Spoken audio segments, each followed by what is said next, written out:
Tonight, and on this frigid and powerless night for so many, you're seeing the reality of what is playing out in so many parts of North Texas. On the left side, in and around downtown Dallas, lights are on.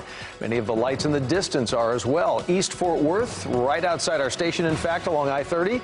The highway is the dividing line between a lot of those people who do have power and those right now who are in the cold and the dark. In the simplest terms, this Texas power crisis is a supply and demand issue. Too many people need electricity right now, and there's nowhere near enough to go around. It's that simple.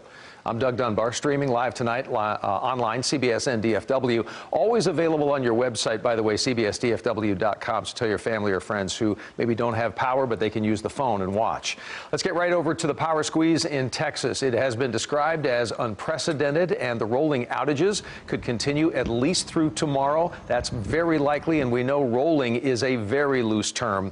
We saw evidence of this power plant producing energy in far east Fort Worth. This is along East Loop 820 earlier today. But many power plants across the state, in reality, are not producing. They have broken down because of the extreme cold.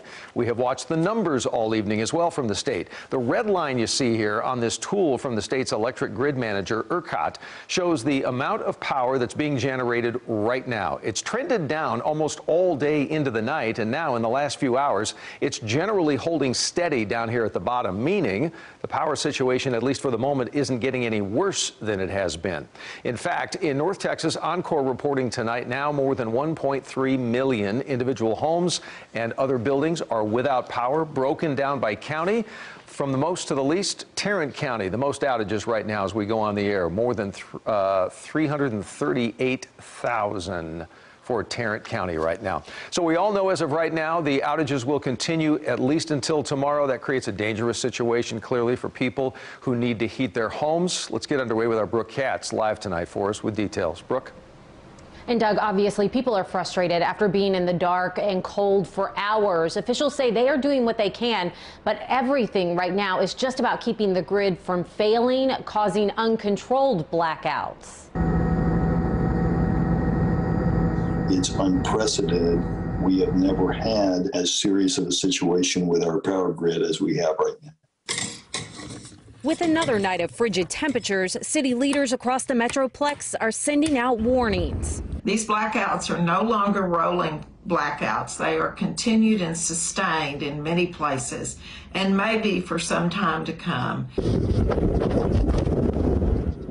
The dangerous cold leading to a higher call volume at MedStar. So far, 34 patients have been treated for hypothermia, 13 taken to the hospital. And what we're seeing is a large number of hypothermia calls, not because people are outside, but because they're home but have no electricity and have no heat. Encore working to get the lights back on, especially with another round of winter weather expected Tuesday night into Wednesday.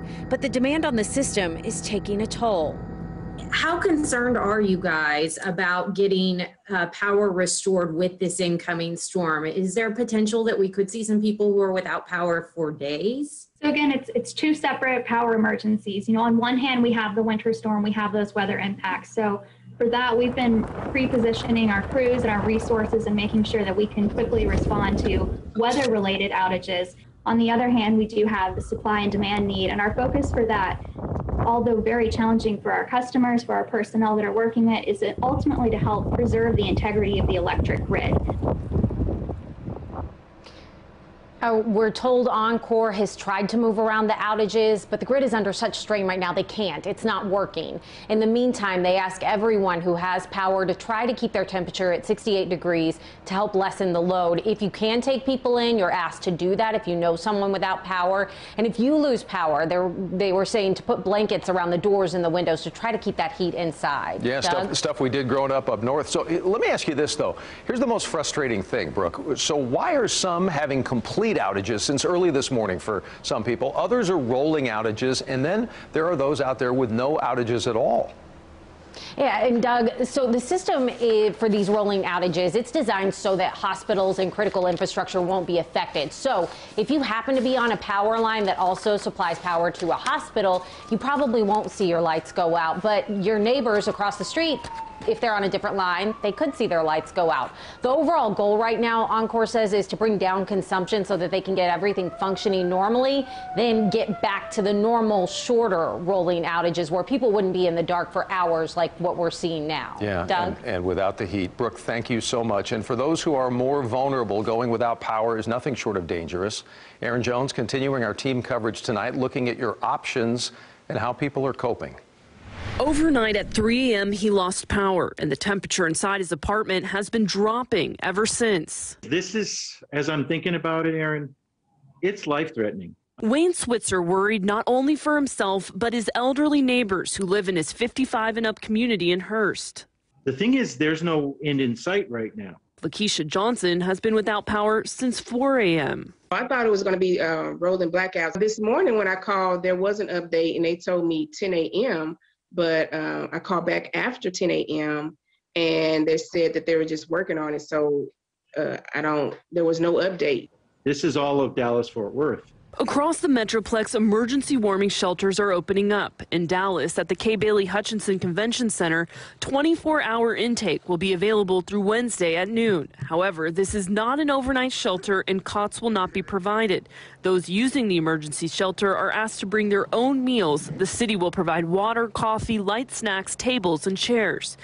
As for Switzer, he's knocking on doors, seeing if any of his neighbors need a ride to a nearby warming shelter where he plans to spend the night. What's your plan from there? Well, I'm going to keep my battery charged, conserve my communication ability, and see when the power comes back in. He says at this point, when that will happen is anyone's guess. In Hearst, Aaron Jones, CBS 11 News. There are warming centers all over North Texas right now for people without power, so it's basically just a warm place to go. We do have a full list of them on our website, accessible by computer or your smartphone. Just look under links and numbers. Now let's talk about 911. Those call centers are overloaded. People calling about power. Police in cities all across North Texas are begging people who lose their power, don't call 911 to report that, and keep those lines open for true emergencies, life-threatening situations. Governor Abbott did deploy the National Guard earlier today across the state to help people suffering without power and in the cold. He's asking Guard members to conduct welfare checks and also to help Texans get to the warming centers I just talked about. If you need assistance from the National Guard and you need a ride to a warming center, you can call 311. Governor Abbott says that the state is supporting about 135 warming centers at last count across the state. That does include 25 that are open here in North Texas.